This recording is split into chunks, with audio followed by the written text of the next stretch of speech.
तो देखिए आज का टॉपिक है स्थिर क्वाथी मिश्रण। एजियोट्रॉप्स ये होते क्या हैं। तो सबसे पहले तो क्वथनांक समझते हैं, है ना। बोलते हैं पानी का क्वथनांक 100 डिग्री सेल्सियस।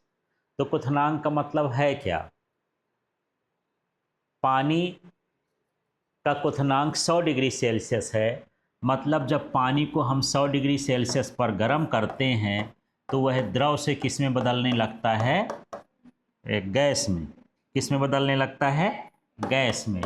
ठीक है, तो इस ताप को हम क्या बोलते हैं? क्वथनांक। समझ में आ गया। जब कोई द्रव से किस में बदले? गैस में। तो जिस ताप पर वो बदलता है, अवस्था परिवर्तन करता है, उसको क्या कहते हैं? क्वथनांक। हर द्रव का क्वथनांक अलग अलग हो सकता है।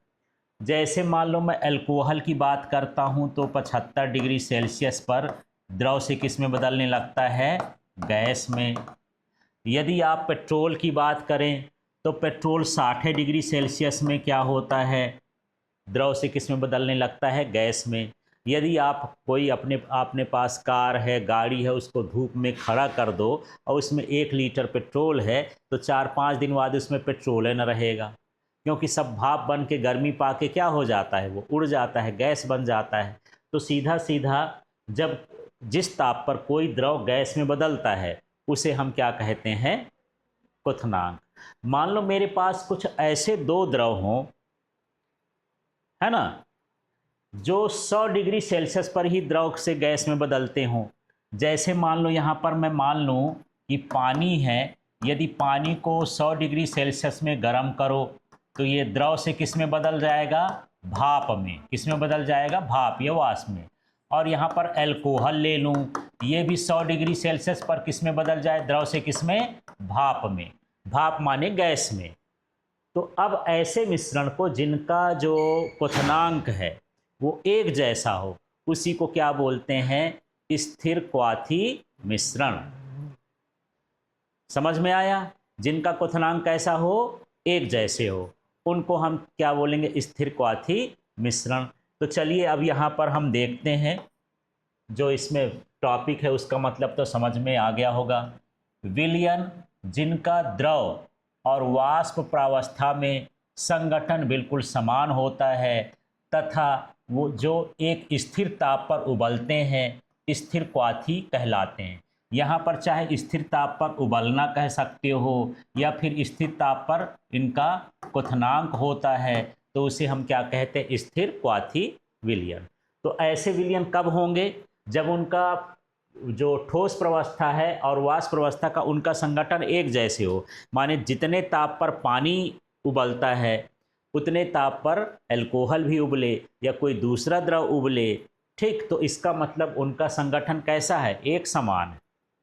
ठीक है, और ये स्थिर ताप पर ये क्या करते हैं? उबलते हैं। या कह सकते हो कि इनका क्वथनांक समान होता है, या ये कह सकते हैं कि ये इस एक निश्चित ताप पर या स्थिर ताप पर द्रव से गैस में बदलते हैं। तो इसको 3 तरह से बोला जा सकता है।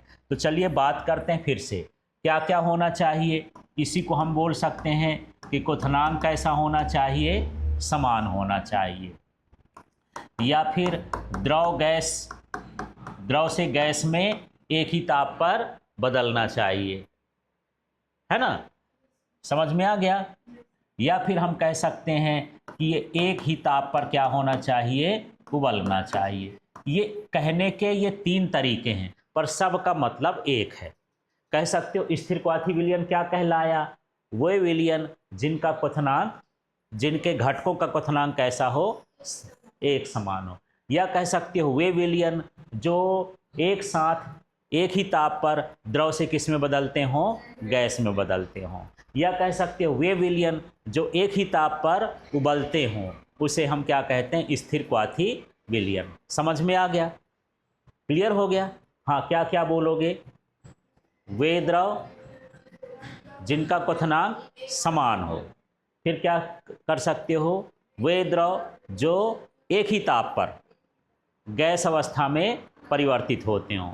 या फिर वे द्रव जो एक ही ताप पर एक साथ उबलते हों, उसे हम क्या कहेंगे? स्थिर क्वाथी विलयन कहेंगे। ठीक है, क्लियर हो गया।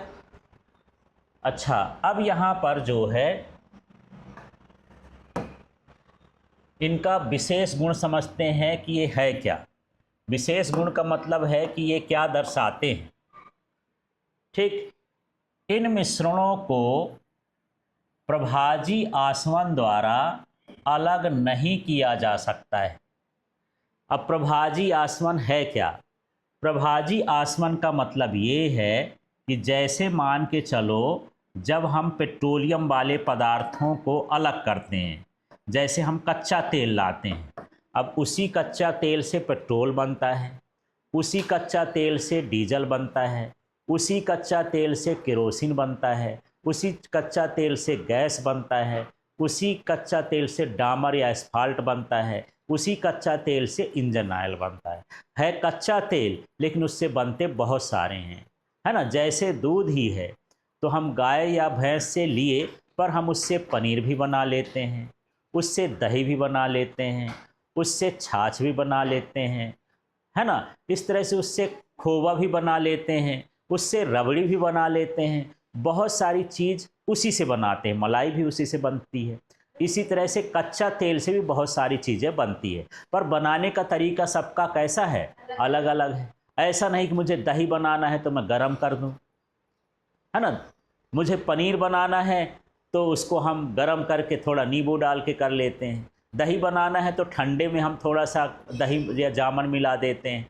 हर चीज़ का अलग अलग है। या छाछ बनाना है तो दही को घोल लेते हैं, मक्खन बनाना है तो हम दही को मथ लेते हैं। ऐसे करके सारी चीज़ हम करते हैं। तो इसको भी अलग अलग ताप पर गर्म करते हैं। अब जब कच्चा तेल है, यहाँ पर मान लो मैं इसका ताप रख लिया 60 डिग्री सेल्सियस। कितने पर गर्म किया? 60 डिग्री सेल्सियस। तो 60 डिग्री सेल्सियस पर मान लो पेट्रोल निकलता है, तो इसकी भाप बनी 60 डिग्री सेल्सियस पर। ये क्या बनेगा? भाप। उसकी भाप को इकट्ठा करेंगे तो क्या बना? पेट्रोल। पेट्रोल अलग हो गया। ठीक है। अब मान लो यहाँ पर मैं मान लेता हूँ कि 120 डिग्री सेल्सियस का ताप बढ़ा दिया, तो पेट्रोल तो पूरा खत्म हो गया, अलग हो गया। अब मैं क्या कर रहा हूँ, ताप बढ़ाया तो अब क्या बनेगा इससे? डीजल।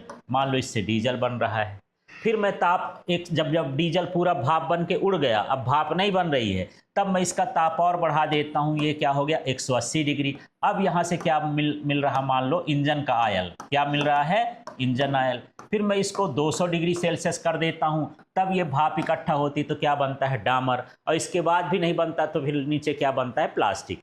इस क्रिया को हम क्या बोलते हैं? जब हम अलग अलग ताप पर हर चीज़ को अलग करते हैं, तो इसको बोलते हैं प्रभाजी आसवन। ठीक है। अब मेरे पास ऐसा मिश्रण हो, मान लो पेट्रोल के साथ एसीटोन भी मिला है। पेट्रोल और क्या मिला है? एसीटोन।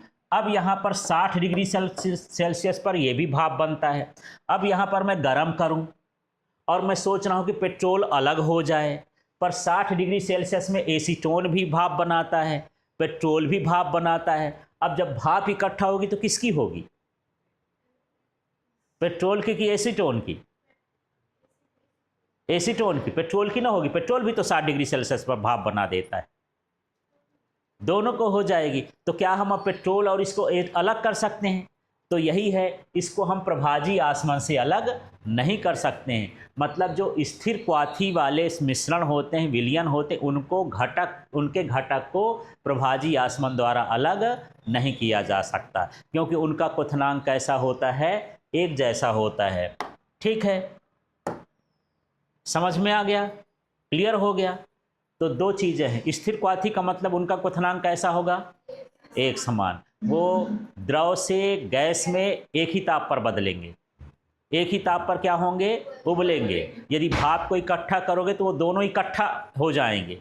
ठीक, माने उनको प्रभाजी आसवन द्वारा अलग नहीं किया जा सकता। प्रभाजी आसवन ऐसी विधि है जो अलग अलग ताप पर पदार्थों को अलग अलग करती है। जब ताप ही समान है ना, तो मतलब हम उसको अलग नहीं कर सकते। समझ में आ गया? अब इसके बाद यहाँ पर जो है दो तरह के स्थिर क्वाथी विलयन आपके सिलेबस में है। एक है यहाँ पर न्यूनतम क्वथनांकी स्थिर क्वाथी। तो शर्त क्या है? जो विलयन एक निश्चित संघटन पर राउल्ट के नियम का अत्यधिक धनात्मक विचलन प्रदर्शित करते हैं, वो न्यूनतम क्वथनांकी स्थिर क्वाथी बनाते हैं। ठीक है, माने हम अभी पढ़े हैं दो तरह के विलयन, एक पढ़े धनात्मक विलयन, एक तरफ पढ़े ऋणात्मक विलयन। धनात्मक विलयन में जो कुल वाष्प दाब होता है वो क्या होता है, बढ़ जाता है, और ऋणात्मक विलयन में जो कुल वाष्प दाब होता है वो क्या हो जाता है, घट जाता है। तो इसमें देखो ये धनात्मक है पर हम इसको क्या मान रहे हैं, न्यूनतम। तो जो राउल्ट के नियम का धनात्मक विचलन प्रदर्शित करते हैं उसको हम क्या बोलते हैं, न्यूनतम क्वथनांकी स्थिर क्वाथी विलयन।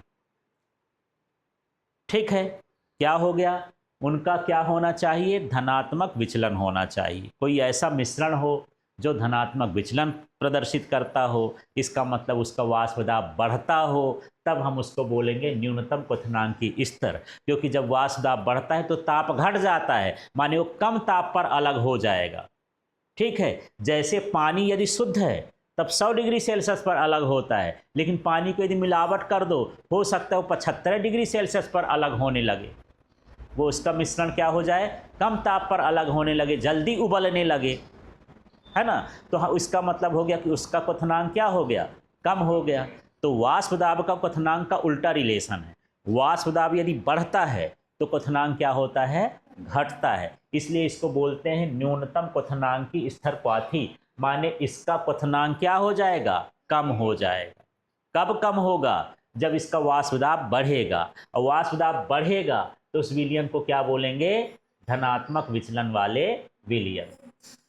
ठीक है, तो देखो इनका क्वथनांक घटकों के क्वथनांक से क्या हो जाता है, कम, वाष्प दाब क्या होगा, अधिक, इसीलिए तो अत्यधिक धनात्मक विचलन है। राउल्ट के नियम का कौन सा विचलन प्रदर्शित करेगा, अत्यधिक धनात्मक।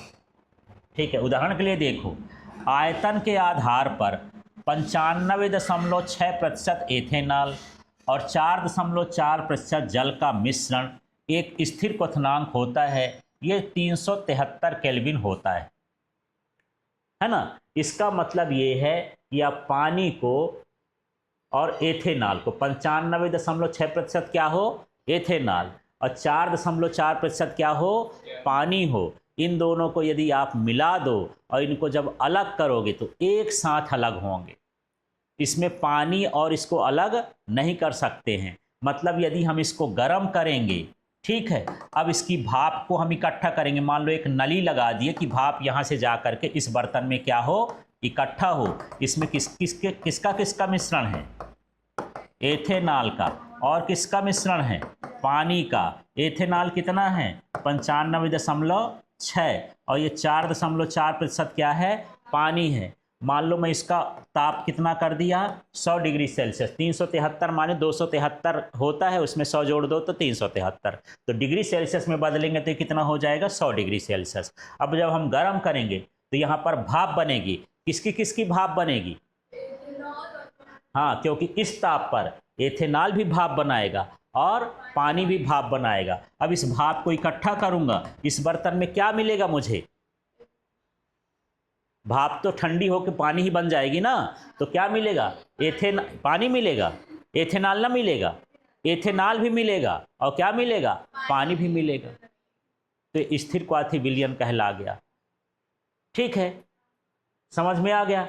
अब जैसे मान लो एथेनॉल अकेला यदि भाप बनाता है तो 120 डिग्री सेल्सियस पर बनाता है, लेकिन मिला दिए तो कितने पर बनाने लगा, 100 डिग्री सेल्सियस। इसका क्वथनांक घटा कि बढ़ा, घटा, इसलिए कैसा वाला कहला गया, न्यूनतम क्वथनांकी विलयन। ये क्या कहलाया, न्यूनतम क्वथनांकी है और साथ में स्थिर क्वाथी है, माने इसका क्वथनांक समान भी है, तो ऐसे विलयन को हम बोलेंगे न्यूनतम क्वथनांकी स्थिर क्वाथी विलयन। ठीक है, तो अब इसमें 3 चीज़ें समझ लेना है। ये राउल्ट के नियम का कैसा विचलन प्रदर्शित करेंगे, धनात्मक। इसका वाष्प दाब क्या होगा, बढ़ेगा। क्वथनांक इनका क्या होगा, घटेगा। ठीक है, उदाहरण के लिए क्या है, 95.6% एथेनॉल हो और 4.4% जल हो, तो जो इसका मिश्रण होता है वो न्यूनतम स्थिर क्वाथी क्वथनांकी विलयन होता है। ठीक है, क्लियर हो गया। अब आपने जो न्यूनतम का पढ़ लिया उसका सब उल्टा उल्टा कर दो तो किसका हो जाएगा, अधिकतम क्वथनांकी। ठीक है ना। तो अब मुझे बताओ उसमें हम क्या बोल रहे थे, धनात्मक विचलन, राउल्ट के नियम का कौन सा? धनात्मक विचलन। इसमें क्या हो जाएगा? ऋणात्मक विचलन। तो वाष्प दाब घटेगा कि बढ़ेगा? वाष्प दाब घटेगा। राउल्ट का नियम वाष्प दाब की बात करता है। वाष्प दाब क्या हो गया? घटेगा। क्वथनांक क्या हो जाएगा? बढ़ेगा। इसलिए इसका नाम हुआ अधिकतम। बढ़ने को ये वाष्प दाब के क्वथनांक के हिसाब से बना हुआ ये लाइन है ना। तो क्या बना है? अधिकतम क्वथनांक की स्थिर क्वाथी है ना। इसकी शर्त ये है कि वे विलयन जो राउल्ट के नियम से बहुत अधिक ऋणात्मक विचलन दर्शाते हैं वे एक विशिष्ट संगठन पर अधिकतम क्वथनांक की स्थिर क्वाथी बनाते हैं। तो सबसे पहले तो यही है कि ये जो है राउल्ट के नियम का ऋणात्मक विचलन होना चाहिए। ठीक है, तो इनका जो क्वथनांक है वो घटकों के क्वथनांक से कैसा हो जाता है? अधिक हो जाता है। उदाहरण के लिए देखिए, जैसे मेरे पास नाइट्रिक अम्ल हो और जल का मिश्रण हो, कितना कितना होना चाहिए? इसमें जो नाइट्रिक अम्ल है वो 68% और जल कितना होना चाहिए? 32%। तो इनका जो क्वथनांक है ये हो जाता है। इसमें से 273 घटा दो भाई, कितना आ जाएगा? मान लो 0.5 छोड़ देता हूँ, कितना आया यार? 0, 2, 120। अब समझो ये क्या है। मेरे पास अकेला पानी है ना, तो कितने में उबलता है? 100 डिग्री सेल्सियस में। ठीक है, अब इस पानी को में हम नाइट्रिक अम्ल मिला दिए, कितना प्रतिशत मिला दिए? 68। माने 68 ml, इसको मान लो 32 ml, इसको मिला लो, कुल मिला के 100 ml बन गया। तो इसमें अब हम मिश्रण कर दिए हैं, क्या मिला दिए? HNO3, कितना? 68%। और क्या मिला है इसमें? जल, कितना मिला है? 32%। अब हम इसको उबालेंगे। अब मैं यहाँ से टेम्परेचर देख रहा हूँ कि 100 है, पानी उबल ही नहीं रहा है, 100 में भी नहीं उबल रहा है। यदि अकेले रहता है तो उबल जाता है, और यदि इसके साथ रहता है HNO3 के साथ तो नहीं उबलता है। तो मैं थोड़ा ताप और बढ़ाता हूँ। जब बढ़ाते बढ़ाते मैं किस पर पहुँचता हूँ? 120 पर। तब उबलना चालू हुआ। तो पानी का क्वथनांक बढ़ा कि घटा? क्वथनांक क्या हो गया? बढ़ गया। मानिए क्या हो गया? अधिकतम क्वथनांकी कहला गया। अब पानी का क्वथनांक तो बढ़ा, लेकिन गड़बड़ हो गया यहाँ पर एक ठो मामला कि इस 120 पर ये भी भाप बनाना चालू कर दिया। कौन? HNO3। अब मैं इसकी भाप को इकट्ठा करूंगा, माने यहाँ पर भाप को इकट्ठा करूंगा तो मुझे क्या क्या मिलेगा? पानी भी मिलेगा, HNO3 भी मिलेगा, क्योंकि दोनों की भाप कितने पर बनती है? 120 पर। दोनों का क्वथनांक कैसा है? समान है। तो क्वथनांक समान हो गया, माने ये क्या है? स्थिर क्वाथी है। कैसा है ये? स्थिर क्वाथी है। दूसरा, इसको क्वथनांक बढ़ गया तो अधिकतम स्थिर क्वाथी वाला बन गया। ये अधिकतम इस क्वथनांक की स्थिर क्वाथी विलयन बन गया। ठीक है, तो इस तरह से ये दोनों विलयन होते हैं। क्लियर हो गया?